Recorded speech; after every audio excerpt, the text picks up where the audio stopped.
تصور کریں کہ آپ ایک لقمہ کھاتے ہیں مگر آپ کا معدہ تھکا ہوا ہے اور خاموشی سے مدد مانگ رہا ہے۔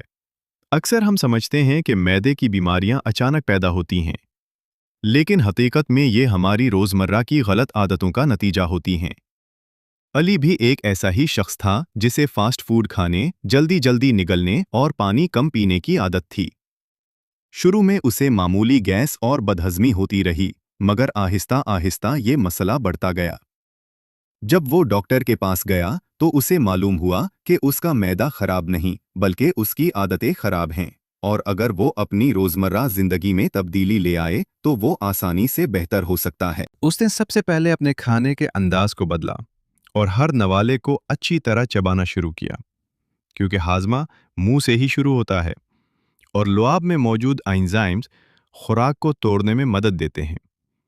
اس کے بعد اس نے اپنی خوراک میں فائبر شامل کیا، جیسے سبزیاں، پھل اور دالیں، جو آنتوں کی صفائی اور قبض سے بچاؤ کے لیے ضروری ہیں۔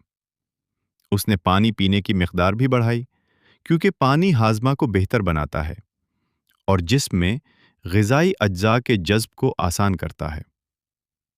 اس کے ساتھ ساتھ اس نے کھانے کے فوراً بعد لیٹنے کی عادت چھوڑ دی اور ہلکی چہل قدمی شروع کی، جس سے اس کے معدے پر بوجھ کم ہوا اور گیس کا مسئلہ بھی کم ہو گیا۔ علی نے اپنی روزمرہ روٹین میں مزید تبدیلیاں بھی کی، جیسے رات کو دیر سے کھانے سے پرہیز کرنا اور سونے سے کم از کم 2 سے 3 گھنٹے پہلے کھانا ختم کرنا، کیونکہ رات کے وقت معدہ سست ہو جاتا ہے۔ اس نے ذہنی دباؤ کو کم کرنے کی کوشش کی، کیونکہ سٹریس بھی ہاضمے کو متاثر کرتا ہے۔ اس نے دہی اور لسی جیسی پروبایوٹک غذائیں استعمال کرنا شروع کیں، جو معدے میں مفید بیکٹیریا کو بڑھاتی ہیں، جبکہ جنک فوڈ اور زیادہ مصالحہ دار کھانوں سے پرہیز کیا۔ اس نے بڑے کھانوں کی بجائے دن میں تھوڑا تھوڑا مگر بار بار کھانا شروع کیا، تاکہ معدہ زیادہ بوجھ کا شکار نہ ہو، اور اپنی نیند کو بہتر بنایا، کیونکہ مکمل نیند بھی ایک صحت مند ہاضمے کے لیے ضروری ہے۔ چند ہی ہفتوں میں علی کی حالت بہتر ہو گئی اور اس کا معدہ پہلے سے زیادہ مضبوط اور صحت مند ہو گیا۔ اس نے کوئی خاص دوا استعمال نہیں کی، بلکہ صرف اپنی عادتیں تبدیل کی۔